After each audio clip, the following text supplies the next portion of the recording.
Welcome to Sound of Finance, the ZDB podcast. My name is Jan Kaufmann. I'm consultant at Findic, a ZDB group company. And today we want to discuss the topic blockchain and its impact on accounting, extending our series of talks about digital assets. Now we might be on the verge of the next big paradigm change, triple entry accounting with blockchain technology. Boom or bust? We find out today. Antoine Scalia, founder and CEO of Cryptio, has joined us today to share a little bit about the founding story of Cryptio and to talk about the challenges, pitfalls of crypto accounting and the opportunities which arise if done right. Cryptio is in a leading position to bridge the gap between the exciting world of blockchain technology and traditional banking reporting requirements. Antoine, welcome to the podcast. Hi, Jan. Thank you very much. Excited to be here. So, Antoine, you're the founder of Cryptio. You worked at a venture capital firm before. Was it there where you came up with the idea for the company? So, I think there's a few things that click at that moment. I'm not too sure if it came directly from this VC experience, but this VC firm was essentially investing in B2B SaaS companies, nothing to do with crypto, but a big focus on B2B and a big focus on infrastructure, SaaS, on data analytics company, in a lot of, I would say, non-sexy businesses. And while I was working in this VC firm, was spending a lot of time in crypto. And at some point, seeing all these companies during the day and all these successful businesses kind of gave me the idea that if I were to build a businesses in crypto, it would be kind of with this B2B infrastructure, non-sexy dimension. And I think eventually kind of things clicked in my mind. And a year ago, I started working on Cryptio. How do you think the environment changed? Has the industry become more startup friendly? So when we started in 2017, 2018, that was the time of the ICOs. So ICOs, for people who don't know, are crypto companies that were issuing tokens, and this token was supposed to have a form of utility on a decentralized network, this network being built on top of a large network called Ethereum. Most of you might know these ICO kind of craze because there was a lot of scams and a lot of bad things there. But it was interesting because that was the premises of some use cases on crypto that were beyond just like speculation and beyond payments. But that was just like premises, nothing concrete. And so for us, and we are a B2B software company, for us as a B2B software company, our total addressable market at the time was maybe two businesses, like the Ethereum Foundation and Consensus. Now things changed radically because we moved from some promises to strong use cases with the form of adoption and distribution, especially when it comes to decentralized finance, to payments with stablecoins. We do have like some of our total addressable market that increased significantly, be it within the crypto environment or outside the crypto environment. Okay, so the environment changed. Did also the needs change of your customer? I wouldn't say that the need changed, because when we started, it was very difficult to define what the need was. So what Cryptio is, it's an accounting and financial reporting software for companies using crypto. And in the very early days, we've started with the idea, with the assumption that doing accounting and reporting for crypto was complex. But explaining why it was complex and defining the complexity was difficult at the time. And so we spent, like in the first 2 years of the company, it was just about working with these very early stage businesses and trying to define what the complexity was. And then trying to build a product that answers and that simplify this complexity. So I wouldn't say that it has changed. I would just say that now everyone kind of knows what the problem is, and we're here to basically build the industry standard on how to solve these problems. Okay. Yeah, we're going to go do a little deep dive later about crypto accounting, so to speak. So when you entered, the crypto space. Is there a myth or something you encountered about the crypto industry? This one is pretty interesting. So there is a lot. Like there is a few that like through my personal journey into crypto, and they are that we kind of discovered through like sort of my professional journey within crypto and Cryptio. If we look at the second one, I would say that one of the most interesting learning is that when we started, so when you said you're doing accounting for blockchain transactions, you have two parts. You have reading the raw transaction data, so knowing which companies has done which transaction at what time. And then you have the accounting and reporting aspects, so valuing that in euro or Swiss franc and pushing data to an ERP and so on. And when we started, everyone was telling us, what you're doing makes no sense because all the data is accessible directly on the blockchain. The information is public. Anyone can access it. And even blockchains are like accounting records. So why would you want to do accounting on top of a ledger that is already doing accounting by design? And what we learned is actually things are a bit more complex than this. Obviously, blockchains are public ledgers that kind of acts as sort of accounting system, an accounting and distributed system, but reading information on blockchains and integrating these information into a reporting process is actually way more complex. And saying that like blockchains work by itself and you don't need to do any form of accounting because these are already accounting system is actually a myth, and things are a little bit more complex than that. But I'm sure we'll come back to that later on. Yeah, absolutely. And also, I mean, just think of the place where you start the company. Like there are so many regulatory differences. So did that play any role, like where you set up your company just for regulatory reasons, or? No, not really, because and that was to go back also to the first question, like when we started the company, where we thought about large opportunities, infrastructure opportunities that we could solve, one of the elements that we had in mind was to build a data software where we don't facilitate any form of crypto transaction. And so we won't be, we don't have no need of being regulated or of like, doing these type of thing, thinking about where should we incorporate the company, all that stuff. What Cryptio is, it's a financial data analysis platform. We don't facilitate any form of transaction. We don't hold crypto for our clients. So we have absolutely no need to be regulated whatsoever, anyway. So we just like launched the business originally in France because I'm French.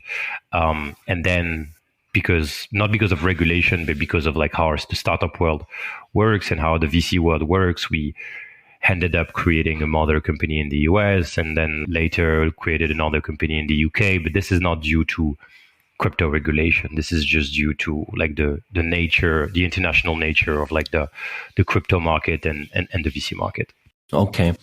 So I guess this doesn't apply for other crypto startups because we in Switzerland, we try to build, I wouldn't say like a crypto hub, but many startups choose actually Switzerland as a location.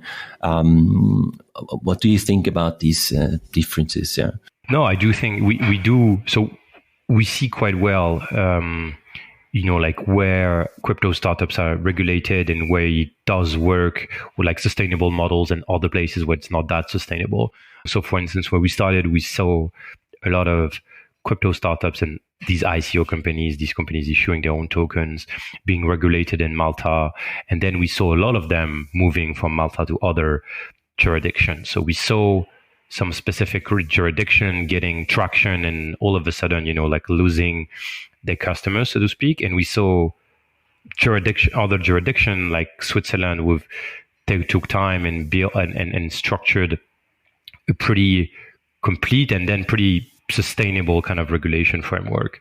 And in the context of, like being a crypto company issuing their own token, being at the edge of a lot of different things that regulators have no idea about, being in an environment where the most basic regulatory guidance are here and kind of shows that the regulator is looking at the space in the right way gives a lot of confidence, and it's very important, versus incorporating the business in the regulation where there is absolutely no foundation, and where all of a sudden you can wake up and the regulator decide to go hard on crypto companies and crypto, which is and so like in the US, for instance. I'm sure we'll have the opportunity to talk about this, but I think Switzerland and a few other places, but especially Switzerland in Europe, they've been very good at building this foundation, like building the what is needed in this sort of like minimum form, and then create a sort of the trust environment so that people can build with confidence. We just experienced one of the biggest scandals in crypto history. How do black swan events like the fall of FTX influence the crypto industry as a whole, and how did it affect your company? I think in the short term, this has a very negative impact on the space, especially on how people or regulators from the outside are looking at the space. There's a lot, if you look at the regulation side, there is, especially in the US, a lot of people who have been kind of educated and have learned ins and out of the crypto space through people like SBF. And so they've been building their trust in some people. And this trust in these people were kind of also the trust they had in the system. So when the trust in these people kind of blows up, the trust in the ecosystem kind of blows up, and everything needs to be redone again. But I do think that in the midterm, that will recreate a form of refocus of the industry on the thing that actually matters, on the true innovation of what crypto and smart contracts are. We've seen, the crypto industry as a whole has been pushed and led by people like owning and leading like crypto exchanges. And what centralized crypto exchanges are is just like, this is the sort of the speculative, the centralized and speculative side of crypto. So what people see is mostly the speculative and trading aspect of crypto. And what people forget is kind of the complex and the true aspect of crypto, which is smart contracts, which is building, like sort of decentralized ecosystem on some very specific use cases, and using not only the assets but also the infrastructure, which are blockchain. So I do think that it will have a refocus on that side of things, and less of a focus on speculation, which also means that we're going to see the B2C market, the B2C crypto market, and the retail market. I think that would be pretty bad if I were in a B2C.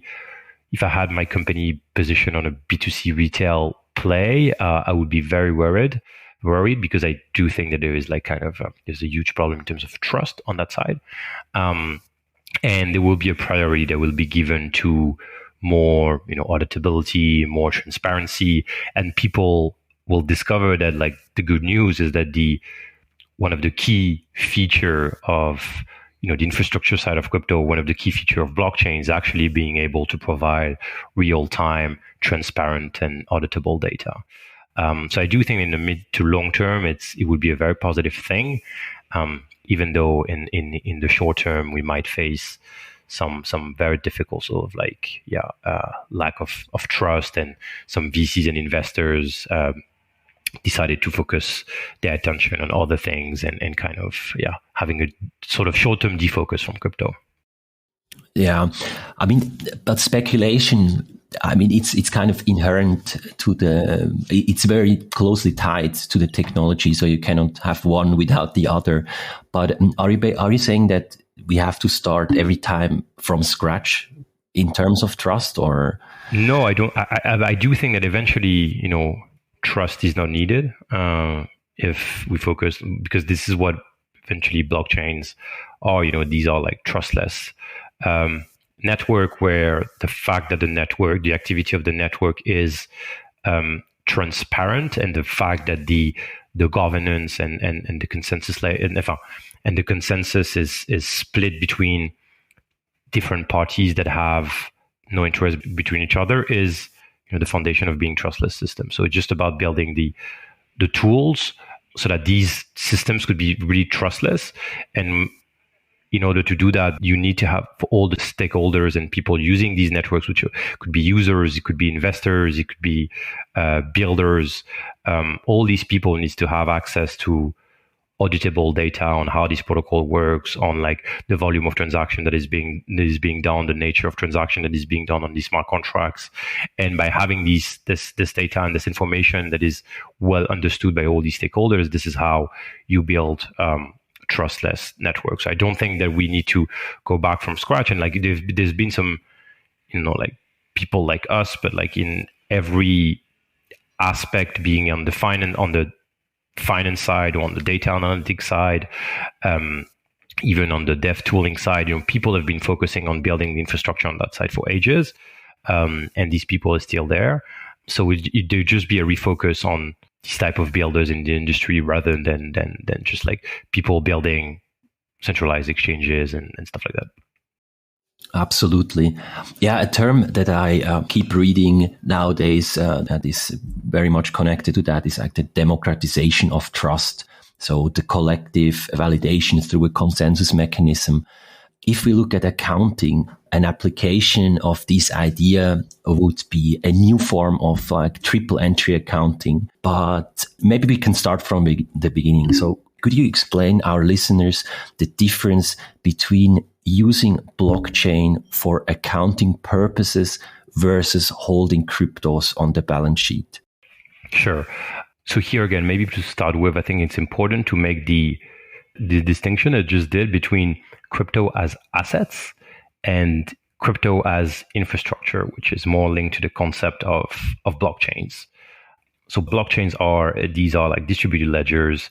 They are a form of distributed and open accounting systems shared by all network participants, powered by cryptography. And they worked in a way that the books can't be wrong. It can't be counterfeit because everyone has a copy of these books. And these blockchains can live without crypto per se. They're just databases, right? Like they're just databases. And to the extent that, some corporates are even using these blockchains in a private version without crypto assets. So these what like blockchains are, and they can live without cryptos. But blockchains start to be especially interesting when they are kind of mixed, when they are crypto assets that live above these networks. But these assets could also be owned by companies and by people without moving them or owning directly them through blockchain. So you can own, for instance, one Bitcoin on an exchange, on Coinbase or on Binance or whatever, and you will benefit the change in price of the assets without having the need to hold the private key and so on. So this is kind of the main. It's very important to understand this crypto as an infrastructure and crypto as an asset type of thing. But so the difference, what you have is when you hold crypto as an asset, is you have different types of challenges, but eventually you have the challenge of knowing what this asset is, what this asset really does, and in that perspective, how could you in an accounting perspective, account for that asset.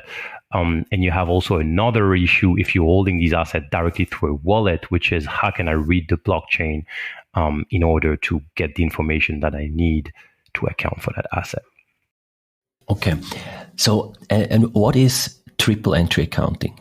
So the idea of triple entry accounting is that all accounting entries are in a cryptographic manners sealed by a third entry. And this third entry and the information on this third entry could be recorded in a blockchain. And in that way, because it's sealed by cryptography, the manual mistakes or the fraud could be prevented. Absolutely. That's exactly it. Triple entry accounting, I think it has been developed in the 1980s, but it never really caught on. So why is it now with blockchain technology that everybody is talking about it again? Because the blockchain is not only the system where you can record these proofs that the of accounting entries. So the blockchain is very good at proving stuff. You can add, because you can leverage cryptography, and you can add information, and this information can be faked, can be counterfeit. It's kind of the concept of the blockchain. So that's the first interesting reason. But the second reason, which is even more interesting, is because the blockchain can be also where the transaction happens. So let's say I'm paying sort of an insurance policy using smart contracts. So I will have an amount, let's say 10,000 USDC, that is paid from my wallet to the insurance smart contract. So, and this transaction will happen on the blockchain. So in the same network, you can have access to the information of the payment, which is the number of USDC that I've sent, which is the information that you need to book in one set of books. In that situation, that would be on the balance sheet side. So you can say minus 1,000 on the balance sheet side, and everyone will know what this transaction is, because it will interact with this insurance smart contract. So in a very automated manner, you can also book the other side of the transaction, which would be a P&L account regarding insurance, and the information, the proof that these transactions actually happen is sort of cryptographically embedded within the blockchain, with the sort of cryptographic nature of the blockchain. So you can automatically also add a third kind of entry, which is kind of the transaction itself, that attests that the transaction actually happened and has been booked correctly. Blockchains are generally publicly accessible. What does that mean for a business in terms of privacy? There is the first thing is that there is a new paradigm shift if businesses started to transact on blockchain. A paradigm shift that is obvious, like in the non-crypto, non-public ledger world, when companies are doing transactions and when they collect the transaction data to do their books and their accounting, there is only one option to get their transaction data. This only option is like to go to their bank or go on the bank platform and download the bank feed. No one is able to giving them that bank feed else than the bank, because the bank is holding the accounts for them, and because they're doing transaction in their banking environment. So the bank has to give that data. When you're doing transactions on chain, no one is responsible to give you that bank statement. So the first new paradigm shift, which is that like you need to find a way to collect that data and do this in a way that you have all the data that you need to then automate financial reporting. Then there's go back to your question, there is the privacy dimension. Okay, does that mean that if I start to do transaction on chain, everything will be open and everything will be public? Today, it's kind of the answer to that question is yes, everything is public. Tomorrow, things will change in a sense that we need to have a form of privacy, and we're gonna see more and more sort of privacy layer adding on top of chains, which some of these privacy layers are just like for kind of retail people that want to kind of hide part of their activity, but some of these privacy layers are also very focused on businesses so that they could have the right level of privacy that they need in order to do business. But today, the reality is that if businesses wants to move on chain, everything will be public. Everything will be public, but everything will be not properly anonymous. You have a pseudonym, which is your wallet address, and you can also have ways that these wallet address is never linked to the name of the company. Another solution, so to speak, would be private blockchains. You mentioned it before as well. Could you maybe explain what private blockchains are, and what would you say to people that say that especially private blockchains are susceptible to fraud? So I'm not, the disclaimer is I'm definitely not an expert in private blockchain. There's so many things happening in crypto that I decided from the early days to focus on the public blockchain side of things. But I can say, obviously, I can say what a private blockchain is. A private blockchain is a distributed database through a limited and KYC number of participants. So everyone knows who are the different who are the different participants in the network. A participant could mean someone who is running a node, so someone who has a copy of the ledger, or a participant could be just someone who is like acting and transacting on that private blockchains. Given that all the participants are known, you don't have this idea of having a form of economy with a form of crypto assets, or a form of asset that acts as a sort of an incentive mechanism, so that people and participants are incentivized not to act in a fraudulent manner. So you just have a distributed database with different people, and everyone knows each other.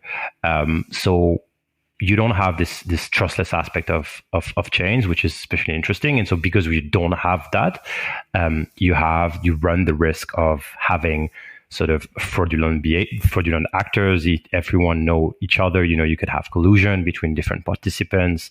You could have a form of network attack, which means that like more than 50% of the participant will collude and decide to change the history of the ledger. And so these are just like very weak blockchains. And at the end of the day, these are just like distributed databases that are used by a lot of people that know each other. True. But obviously there is some very also positive aspect. There are some use cases. I'm just being a bit extreme here, but there are obviously some use cases where it makes sense. To go back to your question previously, there is the public nature of the blockchain makes it's very complex for some financial institution, from corporate to use it. And the private blockchain, by definition, has this sort of private design. So there are use cases for which it makes sense, but it's just that the level of innovation that you find in these private blockchain has nothing to do with what you find in public networks. So that's why I prefer to be a bit extreme, so that people look at private blockchains first. Got it. Do you think using blockchain technology for accounting purposes is something companies should look into? Do you see any benefits of being an early adopter, so to speak? You mean being an early adopter of blockchains, or being an early adopter of crypto? Using some sort of, like we talk about triple entry accounting with blockchain technology, because like you said, it's very complex. Is there at the moment, any benefit? I would say that it's too early. If you look at, so obviously I'm especially involved into companies that, holding and transacting in crypto. And so need to leverage blockchains to automate accounting processes, but they have no choice because they're transacting with assets that live on these networks. If you think about just leveraging the blockchain architecture to do any form of like triple entry accounting or have better accounting processes, I do think that it's a bit early, because especially if you're looking at large companies and enterprise and corporates, it's in the past maybe 10, 15 years, there is like a sort of very, very slow transition to, cloud-based ERPs. And this is basically when we talk about adoption of technology and to help on accounting processes, this is actually what we're talking about. People are just like today adopting cloud-based ERP, which sounds like something that happened like 20 years ago, but the bigger the company is, the more complex this adoption is. So thinking that these companies will be able to add on top of that a form of adoption of blockchains to do triple entry accounting, I do think that it's super, super, super early. Okay. So like I said in the beginning, we talked now about using blockchain technology for accounting purposes, but there's also this other part that you explained very well. So holding cryptos on the balance sheet. So what is the difference between me buying cryptos versus a company buying cryptos? So it depends. If you just look at what we focus on, which is kind of the reporting requirements, the main difference is that as an individual, you will need to if you're making, depending on where you live, if you're making a gain when you sell your asset, you might have to report that gain in your tax filings at the end of the year. And that's kind of the only thing that you should worry about. As a company, obviously the reporting requirements will be a bit more important, not only because it's crypto, but just because as a company you need to have a system of records. You need to have clean books. You need to do also tax reporting. If you are large enough, you need to be audited. And so you need to think about this use of crypto and kind of in different dimensions when you look at that financial reporting requirements. But then in terms of like the setup, what are the tools that you need to do crypto transactions and to buy crypto? Same thing. You might just leverage the exact same setup. If you want to buy, I don't know, one Bitcoin, you can potentially just open an account on Coinbase and you'll be able to buy this Bitcoin the exact same way. If you're an individual or a company, you might need to open a corporate account if you are a company. And then obviously based on the use case, based on what you want to do, based on the compliance requirement, based on the size of your business, the compliance requirements that are implied by that size of the business, you might also need to make specific choices when you start thinking about the setup that you need to do the custody of the assets, to buy assets, to make payments to them. Okay. But let's say if you have a store here in Zurich and you want to accept Bitcoin as a means of payment, there's nothing stopping you, basically. There's nothing stopping you, and it's also there are ways also in which you can do that without any, even in a financial reporting aspect dimension, you have absolutely no impact. Like if you have systems, you have crypto payment systems which enable you to do direct settlements in your fiat currency. So you can accept, if you are based in Switzerland and you want to accept Bitcoin payments, but you want to be paid in Swiss franc, you can leverage some tools that will help you do that. And in that perspective, because if in that example, if you don't touch crypto, so you don't have crypto on your balance sheet, so you even don't need to think about what are the financial reporting requirements. So you are free to do this without any possible negative consequences. Things starts to be a bit more different if you decide to hold these Bitcoins. Okay, so meaning if you want to hold the private keys yourself, if you want to hold the private keys, or even if you're using a centralized exchange or payment centralized payment system in which the company, like the payment system, is holding the keys for you, like the reporting requirements and the compliance requirements would be more or less similar. There are small differences if you just have a Bitcoin wallet through which you're receiving payment, or if you're using a system like Coinbase Commerce, for instance, which is a Coinbase product that helps you get Bitcoin payments. Okay. What about some other cases? Like I want to pay my suppliers in crypto, or one of my workers wants to be paid partly in crypto. Is there anything to consider there? Yeah, you need to. Here, this is where, like, if you want to use crypto part of your operations, this is where you need to think about a lot of stuff. In an account, if you start doing transactions, if you start receiving payments and making payments and holding these tokens, the first thing that you need to think about is the system of records. The ERP system that you are using, NetSuite, SAP, will not be able to capture the crypto transactions that your business is doing. So you need to have another system of records. You need to have a subledger that is connected to this general ledger, and you need to have a subledger that have these unique capabilities of tracking what's happening on the crypto side of things. So it's able to track, if you're using only Bitcoin, it is able to track the Bitcoin blockchain, or it is able to track the Ethereum blockchain, and collect the information. Make sure that you're collecting every single information.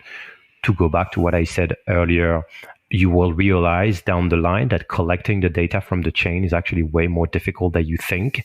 So you do have a huge challenge in having accurate and complete tracking of your crypto transactions. Then when you collect, you have the system of records that is able to collect this data. You have all the data processing that needs to be done on top of this, which means, valuing your transactions in your local currency. So in this example, in Swiss franc, because these tokens could be volatile. In the case of Bitcoin, you do have the need of computing cost bases, gains and losses, and all that type of stuff. And then you need to find a way to automate and push that data to your general ledger. In this example, your ERP system like NetSuite or SAP. And this is the first thing that you need to worry about. And then obviously you have other risks or other things that you need to think about, which is, okay, we talked about the system of records, but what about the tools that you can actually use to do all these things? And so you could leverage a custody provider. You have different custody providers out there, or you can decide to do the custody yourself. If you using payment, if you're leveraging crypto for payments, you can also use different payment systems. So there's a lot of different tools also that you need to adopt in order to automate and do all this activity in a compliant way. And then you have other things regarding governance, who has control over the keys. So it's like you could go pretty far. I mean, you talk about regulatory compliance. The regulator has no chance to catch up with the incredibly fast-paced innovations in the crypto environment. Does that mean the gap is getting bigger? How do you manage to bring these two topics together? Yeah, it's definitely a complex one. I do think that one of the important thing, and if we look at Europe, for instance, and what's happening with MiCA, we see that it's the mindset of the regulators is that in crypto, there are some tools, there are some use cases that are widely adopted. And because they're mature enough, they're kind of ready to be regulated. And then you have a lot of innovation with very different level of adoption, even use cases that are still kind of unknown. And obviously here, this should be these very innovative aspect of crypto should not be regulated. So the regulator should not want to regulate everything, but really trying to really understand the things that are widely adopted, and what is the regulatory framework that makes sense. If in a concrete way in crypto today, what is the side of the ecosystem which is widely adopted and needs to be regulated is obviously trading and centralized exchanges, and that should be the only thing that people should focus on, and not focus on decentralized finance or new form of like NFT use cases and things like that. So I don't think it's actually a huge problem that there is this very, very different pace between like the pace of regulation and the pace of innovation, as long as these regulators have these mindset. But again, looking at what regulators are doing with MiCA, I do think that it's kind of the mindset that they have, at least in Europe, which is pretty promising. Generally speaking, what are some differences between accounting standards when it comes to digital assets? So there is a common idea, be it in IFRS or US GAAP, is that digital assets, crypto, are intangible assets. Like goodwill or any other form of intangible assets. Accounting bodies decided, to recommend people to account these assets as intangible assets. There are a few issues that go with that. First of all, the accounting treatments that apply to intangible assets sometimes are a bit difficult to apply in the case of crypto. One big thing is about impairment. So same thing, be it in IFRS or US GAAP. intangible assets are, you need to apply impairment, which basically means that like when the market value of an asset significantly drops for some external reasons, you need to mark down these assets on your balance sheet. To give you a concrete example, goodwill, for instance, is another form of intangible asset. If if a company there's a scandal of harassment, for example, within a company, you might want to do an impairment charge on the goodwill. And it's an external thing, it doesn't happen, hopefully it doesn't happen every day. But in crypto, you need to do the same thing, but in very different contexts, because these assets are very, very volatile. It's not like this goodwill, which has like a trading, could be traded every day or 24/7. It's the exact opposite. So you have very, very liquid and volatile market. And so while you account for your intangible assets at cost basis, if the market value of these assets drop below cost basis, you need to do an impairment charge. And so, which starts to be a real operational nightmare, because you need to track the price of the assets every day to make sure that it doesn't go below your cost basis, which it always does. And so you need to do impairment charges over impairment charges. And the most crazy thing is that in the US, in US GAAP, you can't mark up these entries. So you could go you always can just do impairment charge, but you can just like increase in case the price of the asset goes up again. So the industry is facing a lot of challenges, a lot of difficulties to apply these impairment obligations because of the fact that these assets are intangible assets. So that's the massive issue today in the industry. The FASB in the US a few weeks ago announced that they're going to move from cost basis to fair market value, which would still be accounted as intangible asset, but companies will be able to stop doing impairment, which is a kind of a relief for the industry, at least in the US. And obviously the second big issue of saying that crypto is intangible assets is that crypto could be very different things, right? And crypto could be very different things, including things that already have a regulatory framework. So if you think about crypto just as a form of tokenizing any form of assets, obviously what's important is not the crypto side of things, is like what the asset that is being tokenized is. So you have, for instance, debates on NFTs and stuff like that. But yeah, this is the kind of the framework that exists today, which is again very, very limited and kind of limited to just saying, okay, these things are intangible assets. Very interesting points. For example, you mentioned fair value, and I heard one issue is that there are so many different exchanges in the world, and also the trading pairs. Of course, you could trade Bitcoin, Swiss franc, but there are also crypto to crypto trading pairs.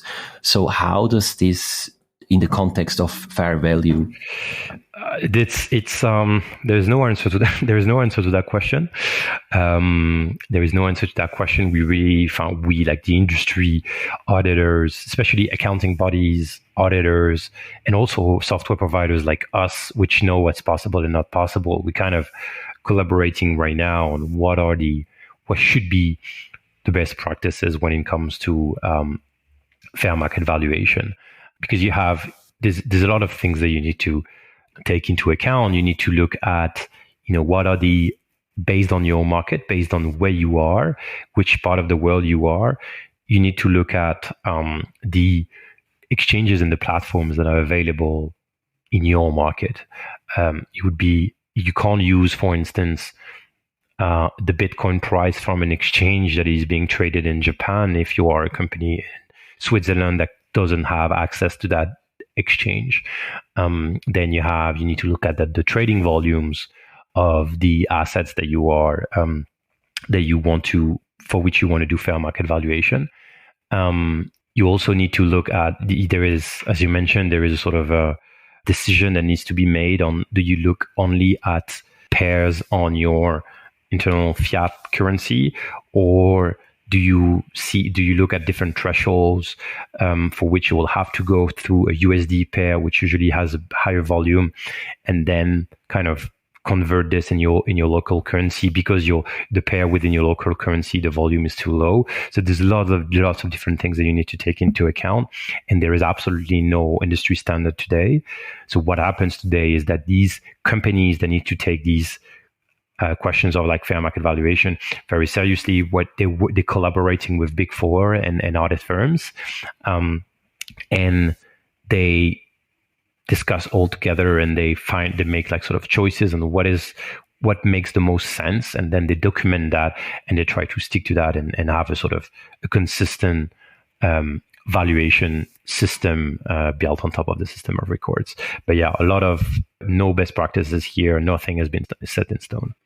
Now let's talk quickly about stable coins. Stablecoin, maybe you can give a little explanation to our listeners as well, and then I'm going to ask something about that. Sure. So stable coins are stable coins. So for a very long time, Bitcoin was the first crypto, and as you all know, Bitcoin has volatile prices. And then we saw a lot of other cryptos, like Ether, for instance, with volatile prices.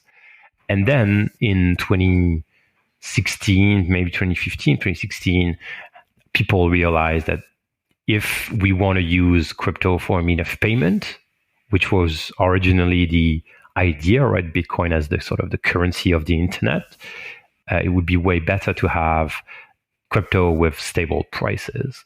And so this is where the industry introduced stable coins, which are assets that are pegged on another, for which the price is pegged on another asset. And usually it's usually this other asset being USD.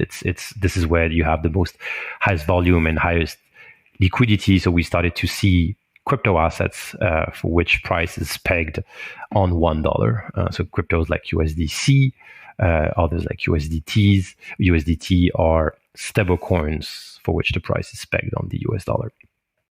Okay.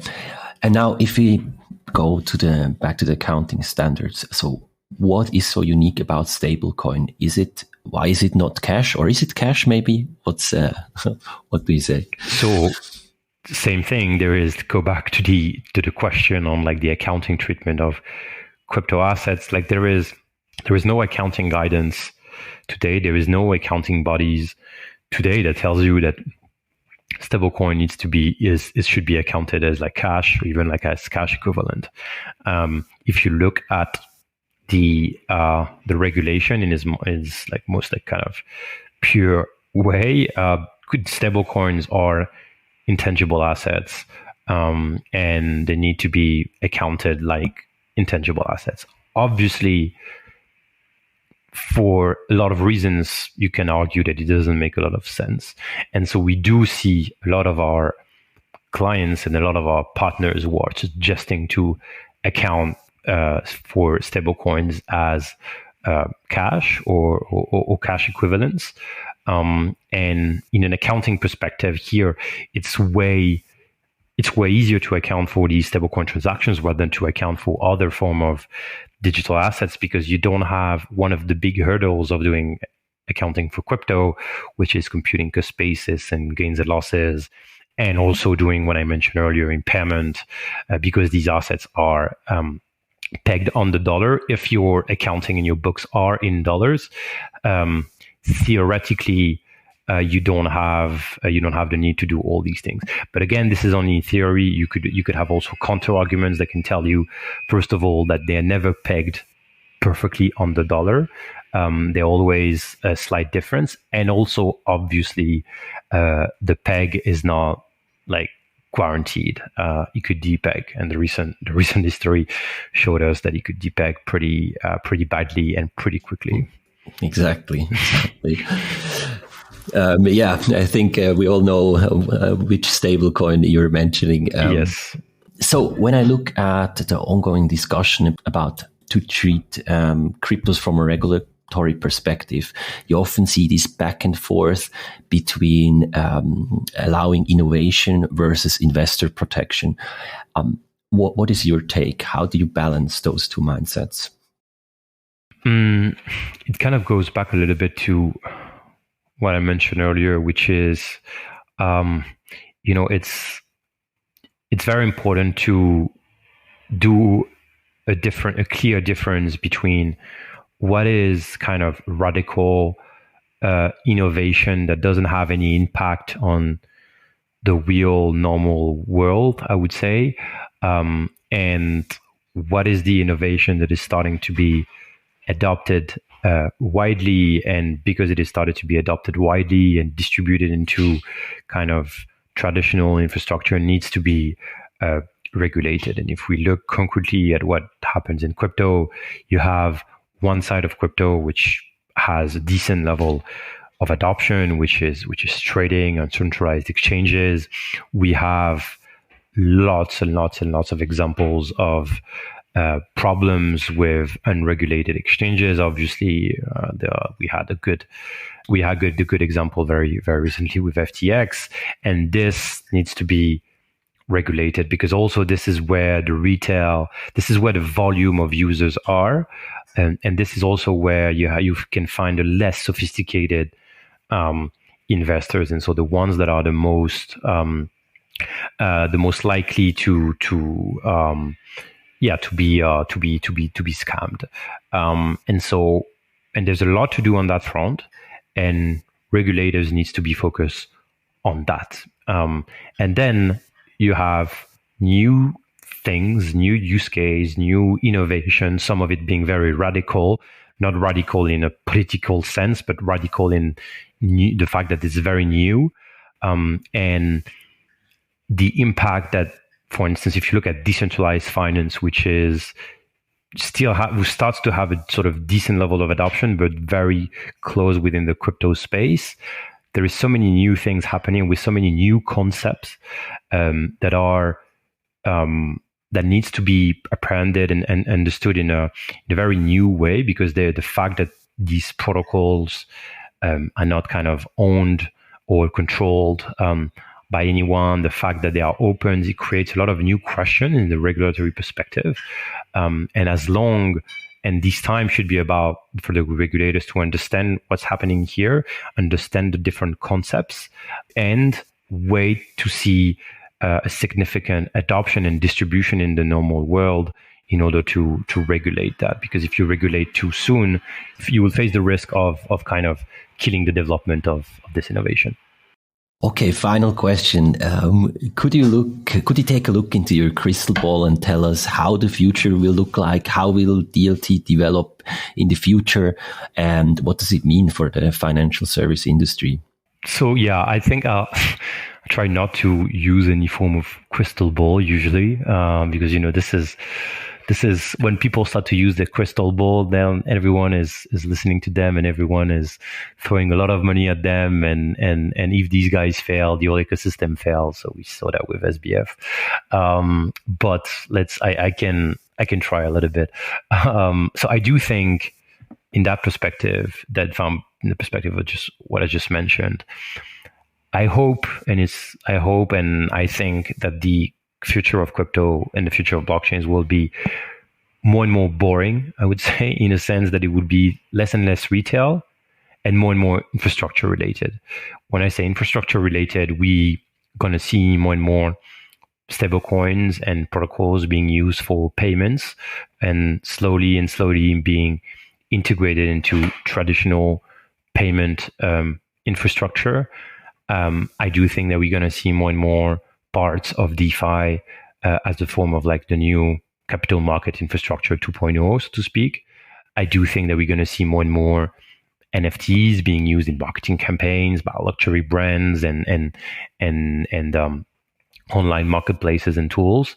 And on the other side, I do think that we're going to see less and less crypto as a very retail, very speculative thing. Obviously, as you mentioned earlier, speculation is part of what crypto is, but I do think that we're gonna move to a world where crypto is more and more infrastructure, and eventually we will be able to say that crypto is successful if we realize that we're using it on a daily basis, but just like that few people know. And I'm really looking forward to that future. And in that future, we're going to see less and less crypto on the front page of newspaper, which also will be a good news. Sounds exciting. Antoine, thank you so much for coming to the podcast today and your insights. Where can our listeners find you online? They can find me on Twitter. I have you can just like search for my name. I'm not hiding behind a fake name, so they can find me on Twitter, and they can find me on LinkedIn, and they can find more information on our company Cryptio on the internet, cryptio.co. All right. For our listeners, let us know your opinion about digital asset accounting in the comments. And if you enjoyed it, feel free to leave a like or share this podcast. Thanks for joining in. And until next time at The Sound of Finance.